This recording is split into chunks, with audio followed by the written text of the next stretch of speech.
Ese libro, sí, la Biblia tenía razón. Hicieron inclusive una peliculita sobre eso. De la Biblia tenía razón. No conozco la película, pero sí, no, hace muchos años, 30 años quizás, fue que yo leí ese libro que se llama La Biblia, y la Biblia tenía razón. Sí, sí, así. Que es muy interesante porque da una explicación científica de fenómenos que en la Biblia se plantean como milagros, digámoslo de esa forma. Por ejemplo, la separación de las aguas. Sí, ese yo también. El mar que dice que en determinada época baja tanto que entonces se puede pasar caminando. O la cuestión del maná del desierto, que refiere, en lo que recuerdo, a una explicación que decía que ahí se producen una especie de florcitas que el viento las barre y por las corrientes del viento las eleva y que después cae, y que eso que cae se puede comer. Entonces da una serie de explicaciones de ese tipo que es verdaderamente interesante. Y ese es un libro que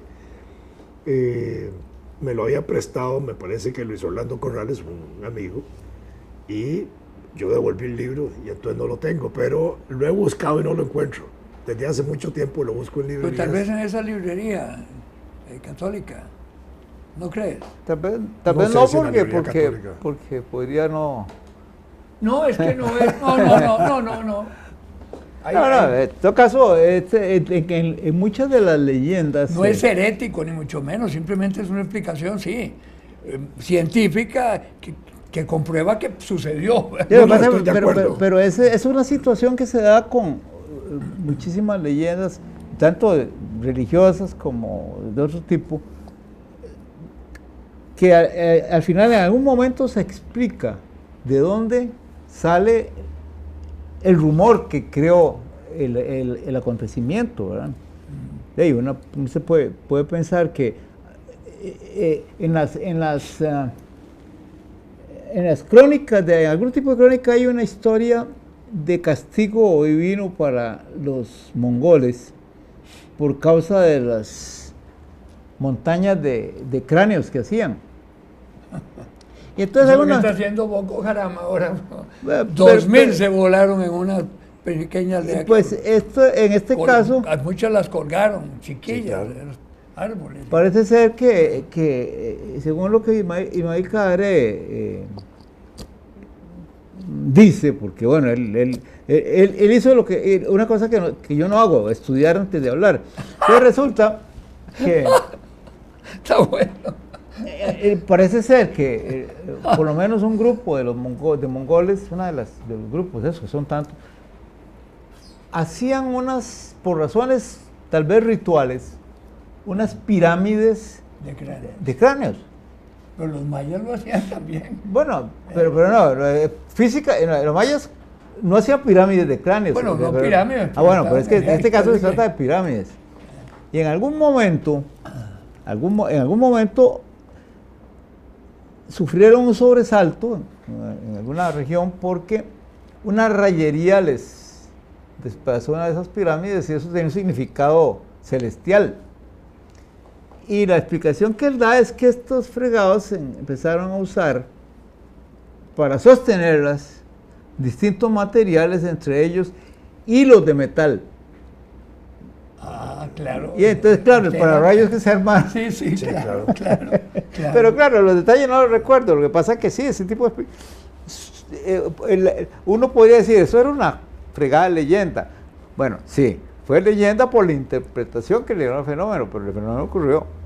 Correcto, pero además era un problema también de desarrollo de la ciencia en un momento determinado, pues que no explicaba adecuadamente. Además, la historia se deriva de leyendas. ¿Cómo? Siempre. La historia se deriva de leyendas. Bueno, Vladimir escribe tantas leyendas. No solo eso, sino que además muchas de las cuestiones míticas derivan también de esa falta de conocimiento científico. Sí, claro. A fenómenos de esa naturaleza, el dios sol, el dios luna, el dios rayo, etcétera. Nuestros indígenas tenían esas deidades. Hay un libro que yo he comentado aquí que se lo recomiendo a todo el mundo, pero esa es la de Rerum Natura de Lucrecio. Ajá. Rerum Natura. Sí, la naturaleza de las cosas. ¿Cómo se llama? De la naturaleza. Sí. Ese libro fue escrito aproximadamente en el año 53 antes de nuestra era.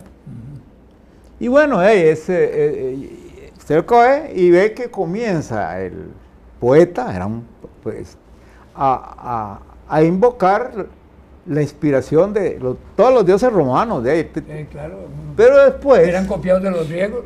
No, eran los dioses romanos. Todos son copiados de alguna parte. Pero no digo mucho porque también los otros... Es interesante que vos lees la mitología griega y pasas a la romana y son los mismos personajes cambiándoles el nombre. No, pero es como si la mitología de la Juela fuera igual a la de Heredia. Eran vecinos. Yo no sé por qué si se asombran, si el secreto... Es más, en la leyenda dice que fue Eran más mundanos los griegos. Exacto. Sí.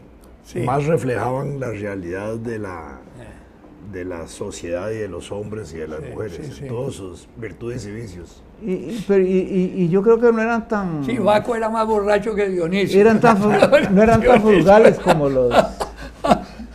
No, pero el caso... De ahí viene aquel personaje que da origen al mes de enero. Juno. ¿Sí? Que es un dios que tiene dos caras. Una que ve hacia adelante y otra que ve hacia atrás. ¿Era candidato a qué? Sí, Jano.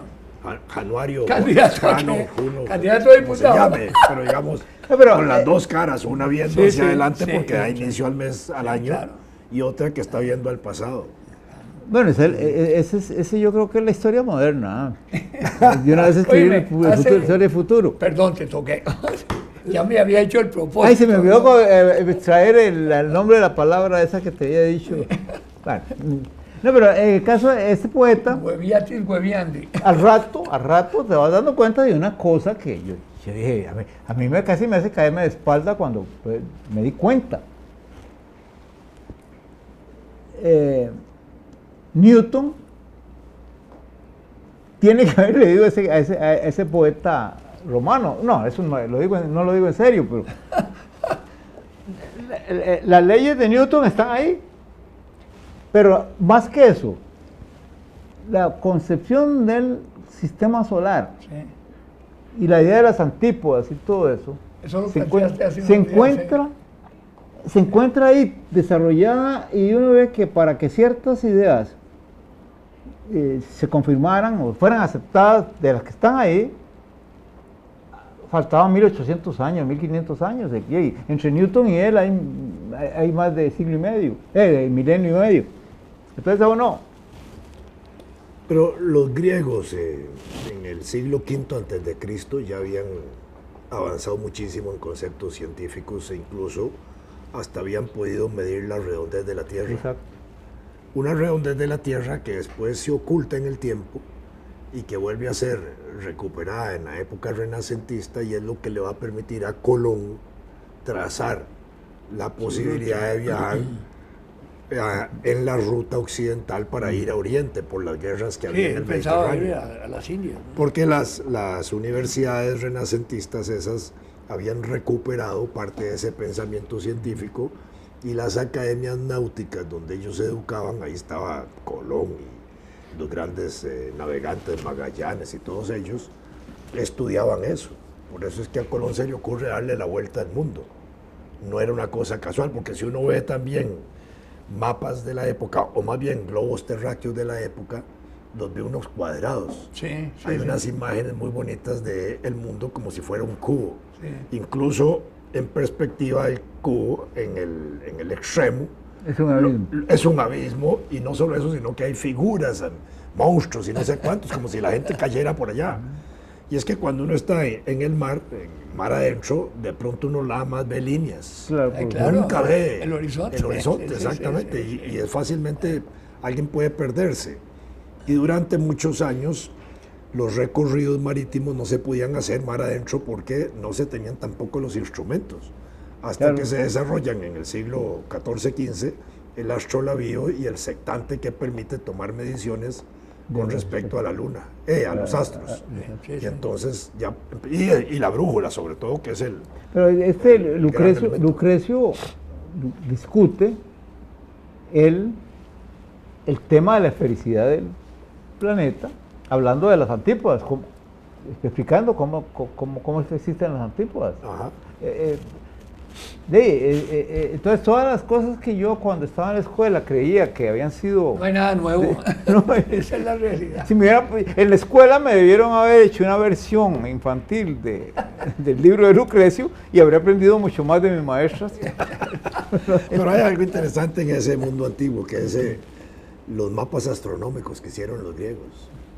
Porque uno se pone a pensar cómo viendo las estrellas, y entendiendo, digamos, que en el Mediterráneo, que es muy plano, que es muy despejado y que las noches en el Mediterráneo permite ver mucho el universo, los griegos tienen que haber pasado acostados viendo para arriba, porque no, claro, porque bueno, no es tan fácil acostarse viendo hacia una noche estrellada para imaginarse figuras. Sí, claro. Entonces, para poder llegar a hacer la síntesis, ese montón de figuras que crean ellos. De las figuras. Sí.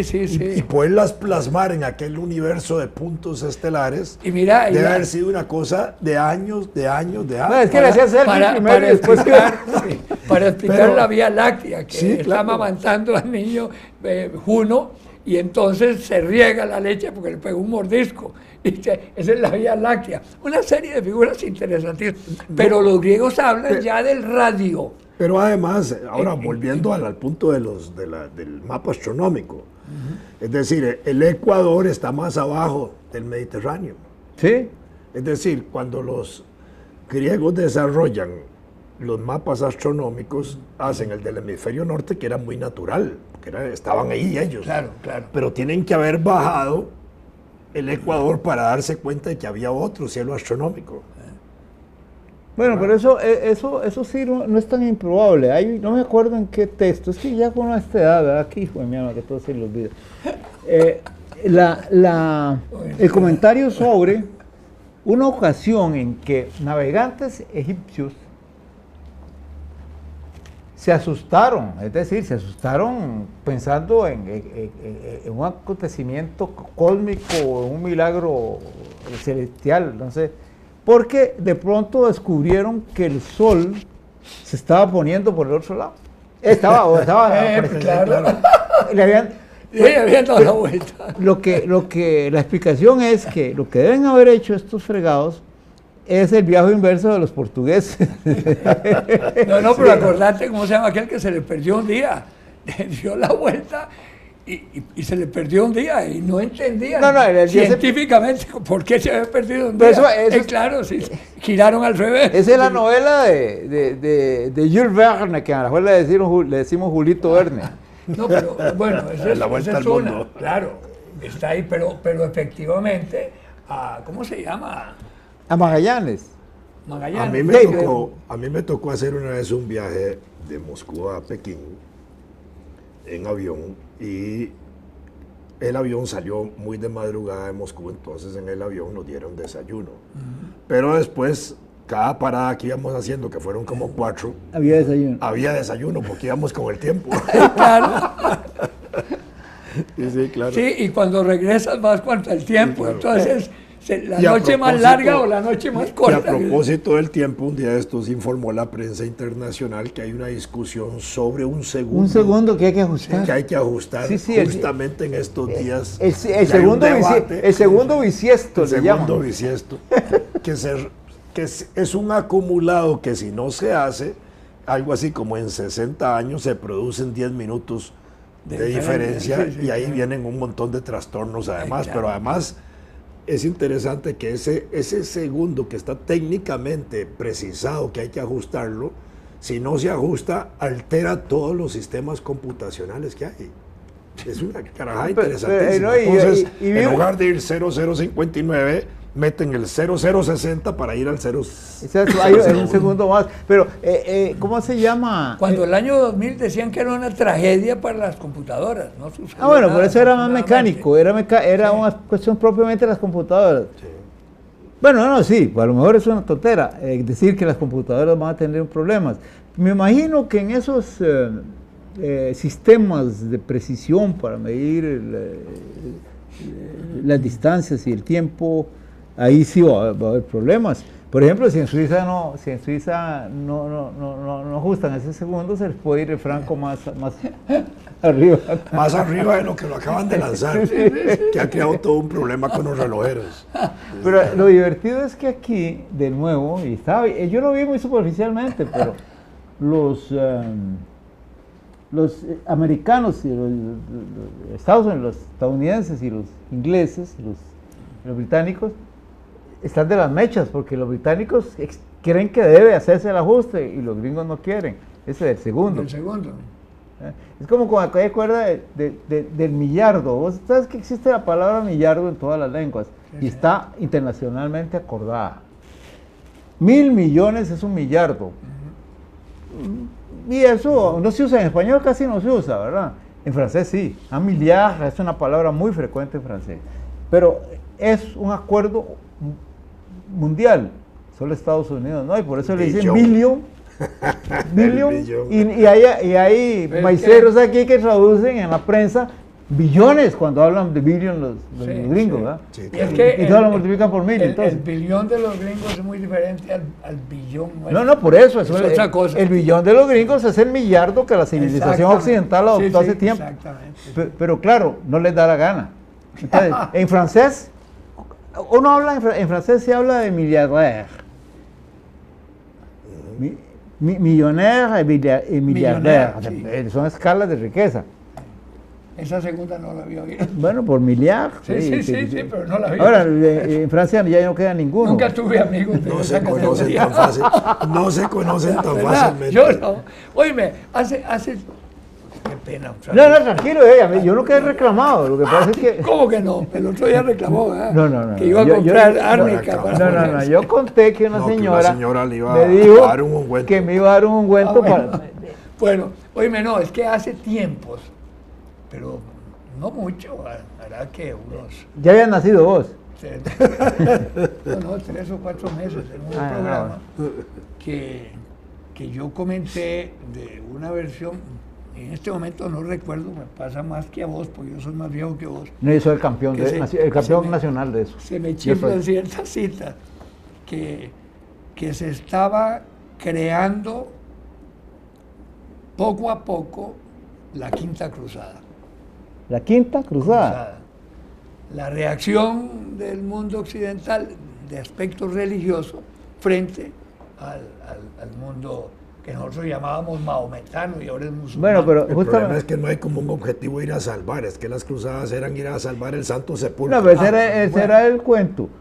Bueno, estamos de acuerdo. Justamente yo estaba viendo es que el nombre de la cruz, el apellido de la cruz viene de las cruzadas. Sí. Bueno. Que eran los que iban a defender el Santo Sepulcro y en aquella época entonces eran los de la cruz, porque usaban la cruz y ese tipo de cosas. Entonces, una parte de los orígenes de mi apellido viene de ahí, de la Edad Media. Pero fíjate que esto de las cruzadas, obviamente, las cruzadas tuvieron una motivación religiosa. Todo ese montón de mugrientos que iban a pie y que luego fueron los que masacraron a los judíos de Jerusalén cuando tomaron Jerusalén, esos creían. Los que iban a caballo y con armas no creían nada, eran como los ejércitos de la OTAN en Irak y en Afganistán. Entonces, es la misma cosa. Eso empezó mucho antes. Hay una cosa que... ¿Cómo se ha podido evaluar con toda claridad el disparate o la canallada de Bush con el aspecto de Irak? Lo que lograron. Es decir, descompensaron la realidad, digamos, religiosa de esa zona, que era la gran pugna entre sunitas y chiitas, pero que parece mentira, un dictador cualquiera lo tenía controlado. Pero llegaron los dolaritas armados. Los dolaritas, sí, el vicepresidente, ¿cómo se llama ese? Un ladrón, con la famosa empresa que tenía, vos me acordaste el nombre. Una empresa fabulosa que iba a reconstruir y volvían a deshacerlo y reconstruir y volvían. Bueno, salvajada. Hay que aterricemos porque seguro yo no aterrizo. Tiene miedo de que eche un talibán gringo. Dentro de 1 millardo. Bueno, aterricemos, y ahí sí, ya con esos gestos suyos, ¿verdad? Ya, acabó, ¡pum!